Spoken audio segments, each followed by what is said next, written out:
Oggi iniziamo il video in maniera insolita, ovvero dalla fine. E per questo motivo, prima di salire in sella tutti insieme, mi vedete preparare la moto. Quindi doppio attacco simmetrico installato. Praticamente ho utilizzato il classico attacco Run Mount nella versione più lunga con la doppia sfera, che termina con l'attacco proprietario di casa Insta360. Guardate le linguette metalliche che si aprono e chiudono al premere dei tasti laterali. E vi ho detto che partiamo dalla fine perché fuori ci sono 35 gradi e voi di conseguenza dovete andare in moto, mi raccomando, sopra i 2000 metri. Quindi andiamo ad agganciare da un lato la vecchia tra virgolette Insta360 X4 e la nuovissima Insta360 X5. Ed arriviamo subito alla piccola ma interessante differenza. La X4, come potete vedere, presenta solo l'attacco a vite, mentre la X5 presenta l'attacco a vite e l'attacco magnetico. Quindi per dotare di sgancio rapido la X4 dobbiamo aggiungere la piastrina dedicata che si collega con la vite, dove nella parte sottostante troviamo i relativi attacchi. Quindi avrete capito che la 5 possiamo agganciarla al volo, mentre per la 4 abbiamo bisogno della piastrina dedicata che viene venduta insieme allo sgancio rapido. Ma ora, con le camere agganciate nello stesso punto per avere le medesime vibrazioni e la medesima inquadratura, saliamo tutti in sella perché per capire se effettivamente ci sono stati dei miglioramenti l'unico test è quello on the road. Ma prima di accendere il motore della moto devo dirvi questa cosa. Mi capita spesso di ricevere messaggi inerenti all'utilizzo della camera 360 dove si evince nel 99,9% dei casi che la camera viene utilizzata in automatico. Significa che una volta impostata si preme il tasto REC per avviare la registrazione e si preme il tasto REC per fermare la registrazione. Detto questo, Franceschino vostro cosa ha pensato? Ha pensato di prendere la nuova X5 e la vecchia X4, posizionarle come avete visto sul manubrio della moto, ma soprattutto impostarle con le stesse impostazioni, ovvero 5,7K a 50 fps, stesso bitrate e stesso profilo colore, in maniera in modo tale da vedere se effettivamente c'è stato un upgrade per quanto riguarda la qualità dell'immagine, in quanto in casa Insta360 ci dicono che il nuovo modello è equipaggiato con sensori più grandi. Parliamo di un formato 1 su 1.28 contro il vecchio formato 1/2. Avere un sensore più grande significa una maggiore gamma dinamica, una migliore resa cromatica, ma soprattutto una migliore qualità dell'immagine con le basse luci. Ma queste caratteristiche nella realtà dei fatti come si traducono? In primis vedrete delle clip girate con il cielo sereno e tantissima luce, poi il cielo diventerà velato, la luce scenderà e le immagini, ma soprattutto i colori, diventeranno più piatti. In quel caso nel modello X5 attiverò la funzione HDR perché la funzione HDR può essere attivata a 50 fps solo nel nuovo modello. Poi l'illuminazione scenderà notevolmente, ma lascerò le stesse identiche impostazioni per terminare con il quarto punto, dove nella nuova X5 troviamo la funzione Pur Video, ovvero la funzione che già conoscevamo nel modello Ace Pro 2, funzione che utilizza due chip dedicati e l'intelligenza artificiale per creare, ma soprattutto restituire una qualità dell'immagine al buio o perlomeno con basse luci senza precedenti. E termino dicendovi che tutte le clip on board sono state girate con questa configurazione, ovvero il modello Insta360 Ace Pro 2 a 4K 50 fps. Benvenuti a bordo in un contesto a dir poco meraviglioso, ovvero le nostre colline marchigiane.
Bentornati nuovamente in sella, sono le 23:28, giro della nostra cittadina, e dato che noi siamo molto crudeli facciamo anche un giro sul pavé, perché quando la luminosità scende le camere fanno sempre più fatica a mantenere la stabilizzazione. Guardate le vibrazioni sul cupolino.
E dopo queste 4 prove scrivete nei commenti le vostre conclusioni, perché dal mio punto di vista, se ci rifacciamo la prima prova, ovvero la più semplice, quella sotto la luce del sole, una leggera migliore qualità dell'immagine in termini di risoluzione ma anche di colore. Ma la cosa che mi ha colpito in maniera positiva è il passaggio tra le zone in ombra e le zone sotto la luce del sole. Se ci fate caso, il passaggio nel nuovo modello è più veloce, più fluido, restituendo una qualità dell'immagine generale superiore. Passando invece alla seconda prova, quella con il cielo coperto, bisogna dire che grazie all'HDR disponibile dai 50 ai 60 fps, cosa che invece prima si fermava a 30 fps nel modello X4, i colori tra le zone più esposte e quelle meno esposte per forza di cose risulteranno migliori nel modello X5. Nella terza prova ho voluto saziare le mie curiosità, perché come avete visto ho lasciato le stesse identiche impostazioni per capire appunto come si comportava il nuovo sensore, e anche in questo caso guardate il colore della mia giacca, sembra un colore più vivo, un colore più acceso. Per terminare poi con la quarta prova, dove grazie alla nuova funzione Pur Video, che ricordo arriva fino a 30 fps, il buio sembrerà meno buio. Ma le novità non riguardano solo il lato video, perché è molto interessante anche questa cosa. Ascoltate.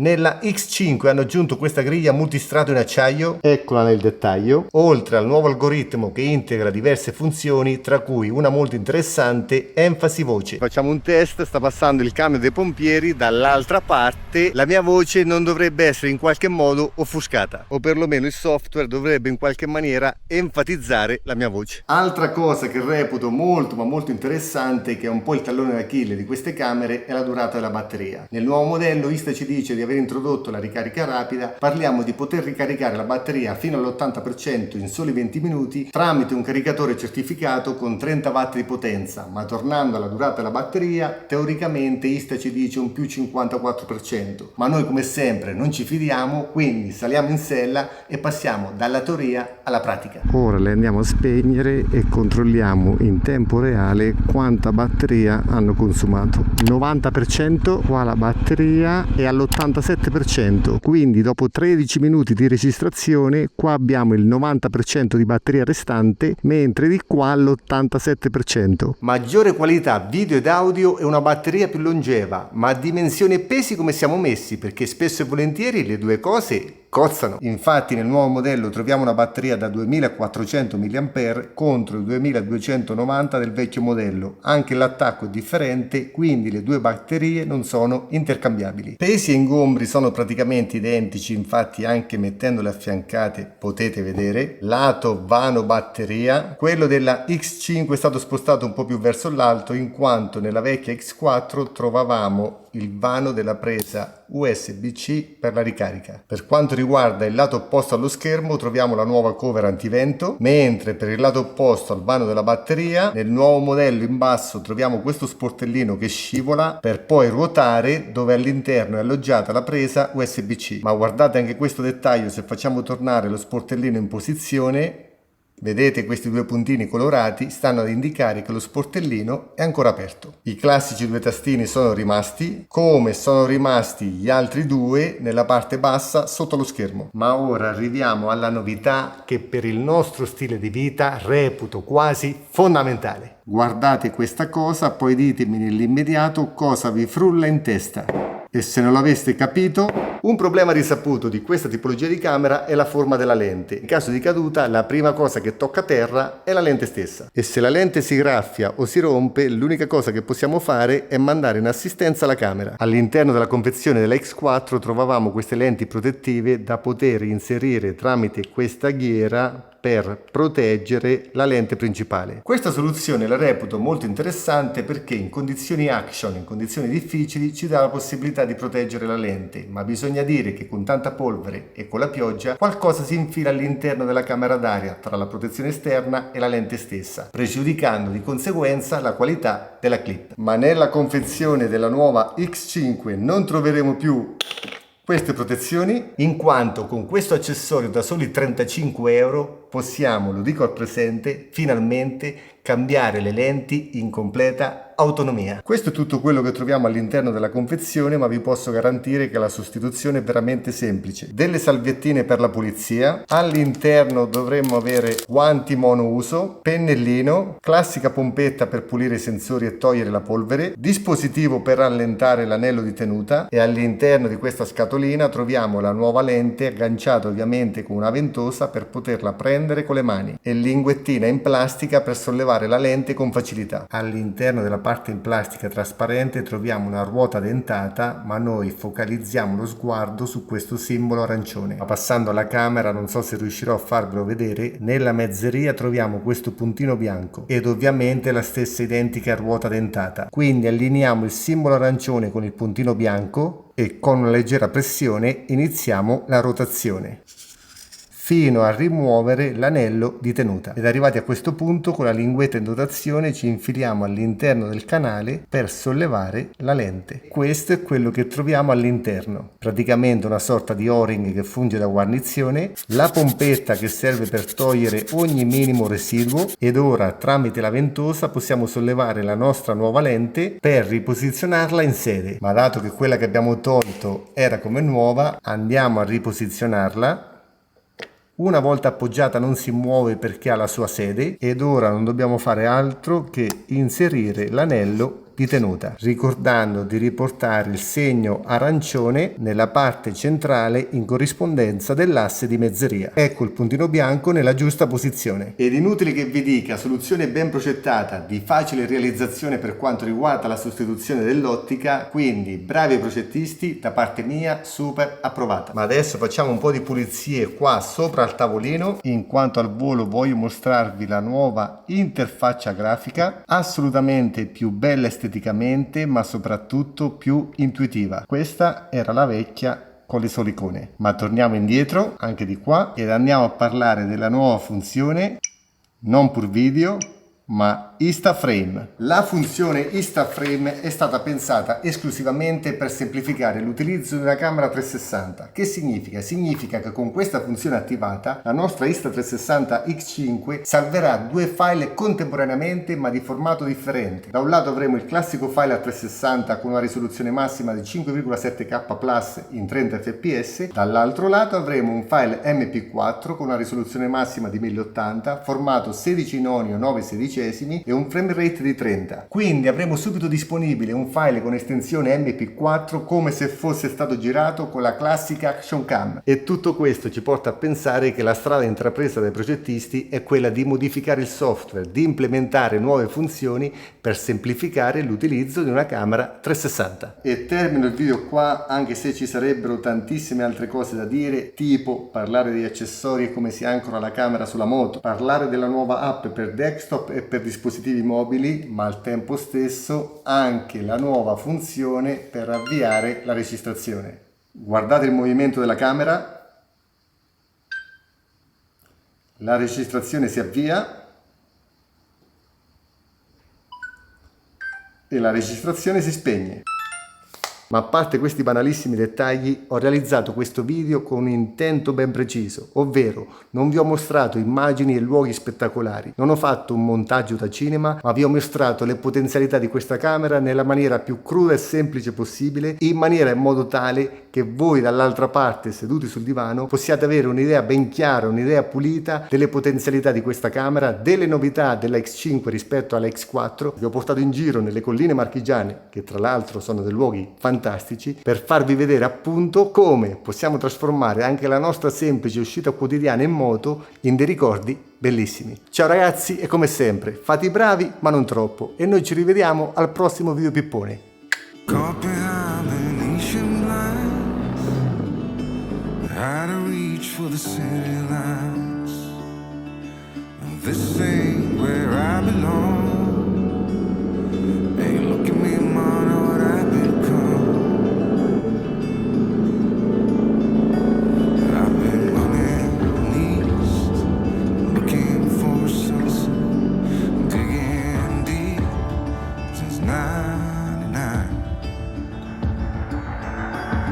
What I thought was gone was sitting in my pocket in plain sight all along.